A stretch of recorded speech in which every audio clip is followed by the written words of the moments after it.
Welcome, Virgo, to the month of June 2018.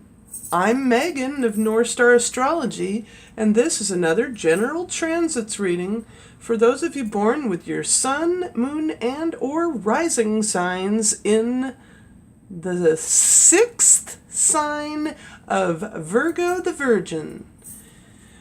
Now, the month starts out with your ruling planet, Mercury, in your 10th house of career in Gemini, and the moon starts out in your 5th house of romance and creativity in Capricorn.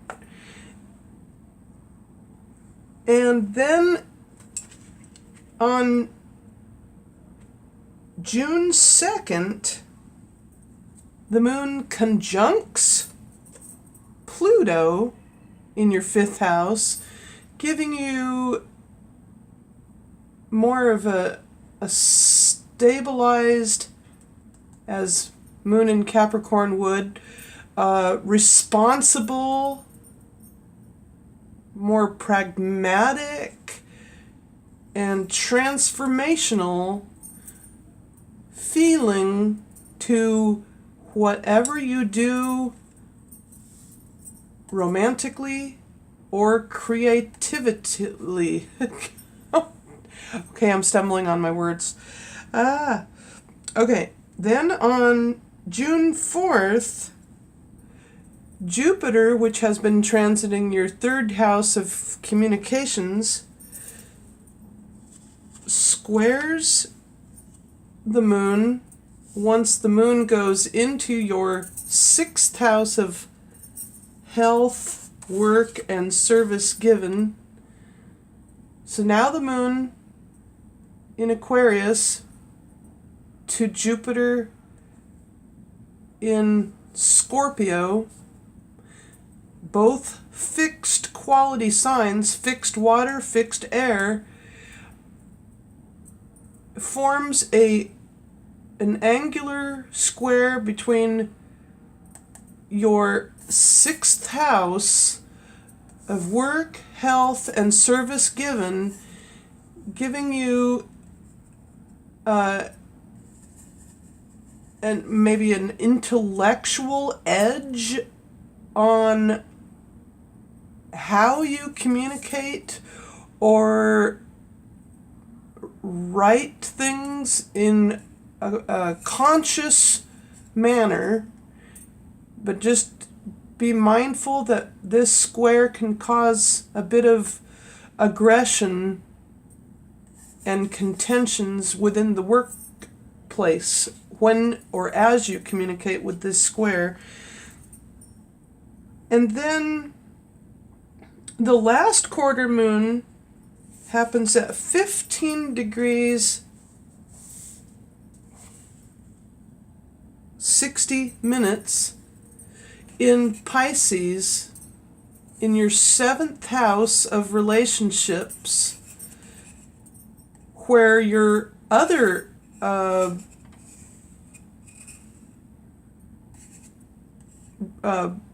partnerships can form, or where your sister or neighboring, or how should I put it?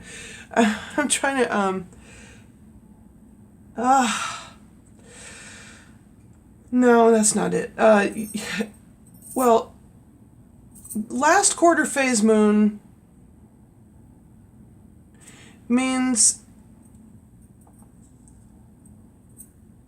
when it goes into your the 7th house of others, means that maybe you'll be ending possibly a relationship, hopefully not, but maybe there's an ending to a marriage or business partnership. But don't let the planet Neptune here cause like a bit of dubiousness or In other words, maybe this, don't let there be this deception with moon and last quarter moon in Pisces. Irregardless, the moon then trines Venus.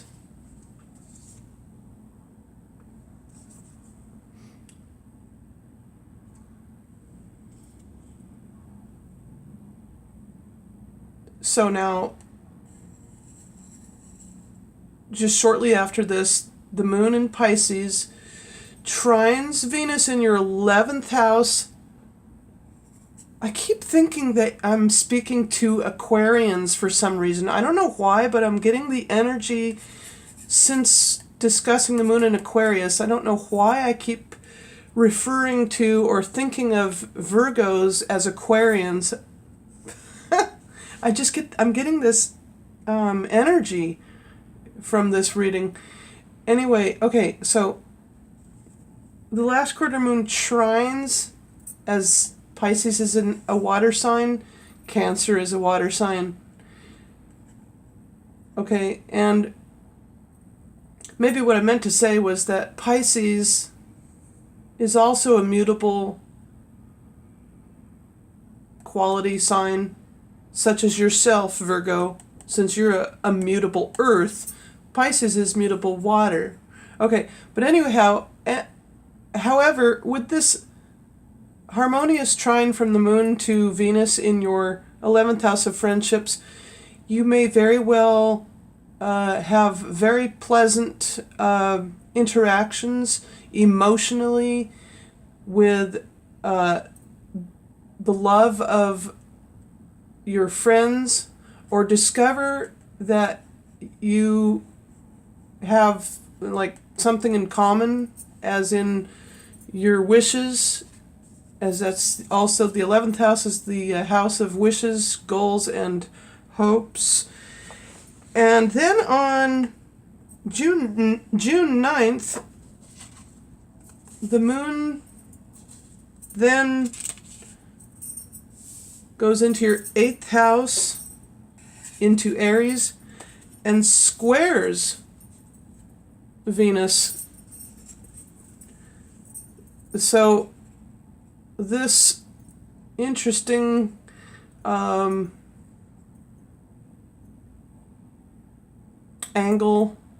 or energy. So from, because see, nothing's ever completely flatlined stable. There's always ups and downs in life. So what was once trining and harmonious, now there is a challenge between what you loved about whatever it was you were doing here in the 11th house of friendships versus the moon as it makes its way through your 8th house of resources. Maybe perhaps you're not going to receive help from a friend, but maybe you can get the courage to, or impetus to, ask for help. Then on June 12th, our first planet Ingress is when your ruling planet leaves Gemini and enters Cancer into your 11th house. So that's very interesting and good for you to be less worried, as Virgo is the worrying sign. And, in other words, worrying or stressing out over something in the career sector. I know because I have Virgo rising. Then, as well, the moon sextiles Venus. Once the moon goes into your 9th house of religion and philosophy and higher learning and law,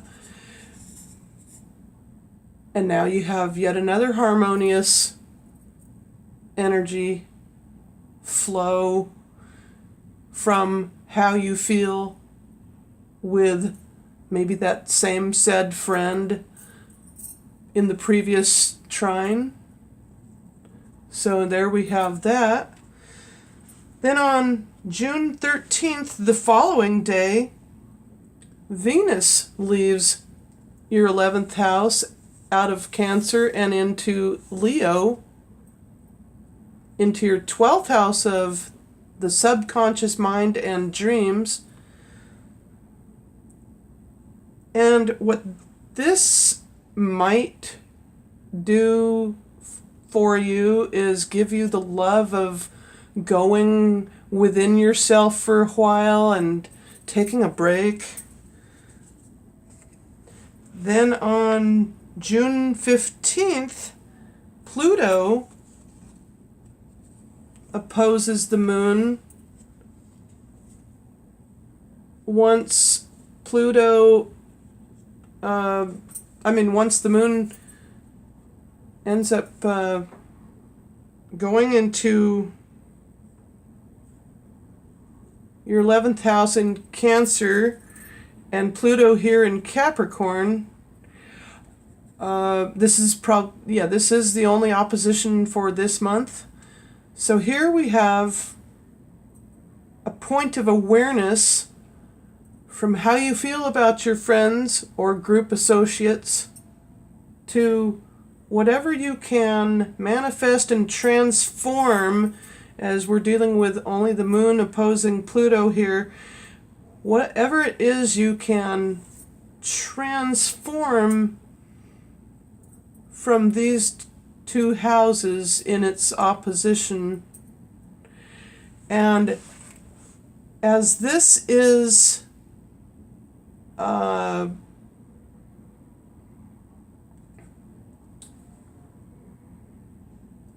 very deep delving outer planet, maybe even mysterious planet, this then too can,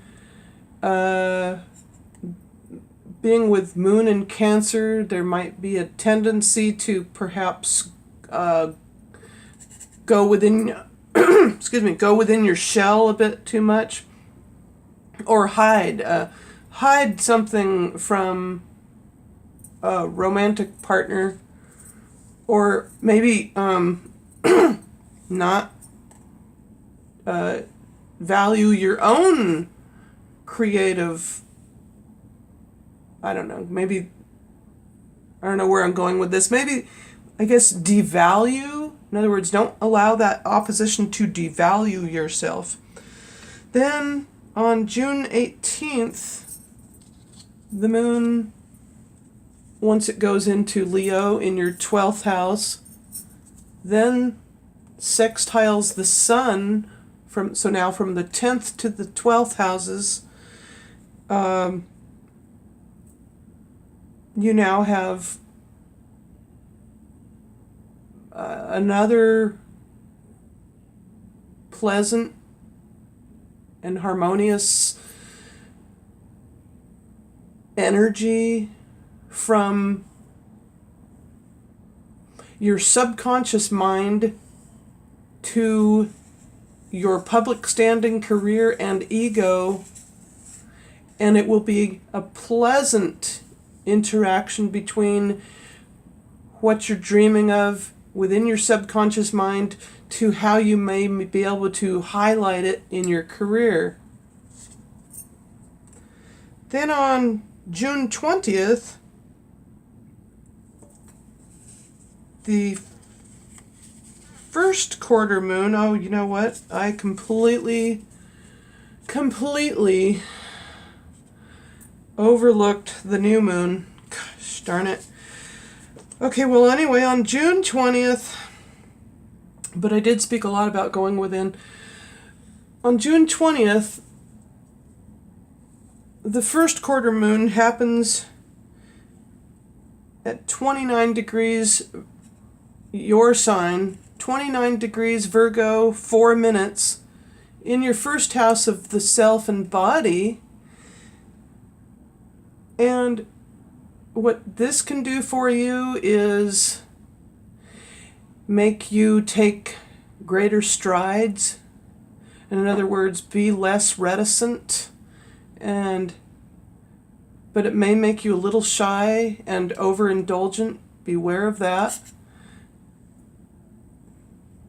For the, waistline. Also, your digestion. Be mindful of your digestion at this time because, Virgo rules the intestinal tract.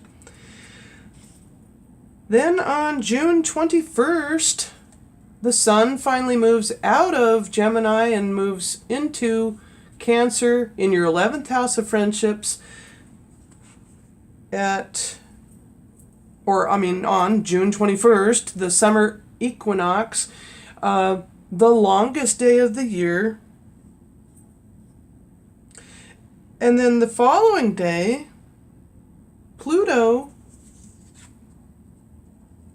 squares the moon.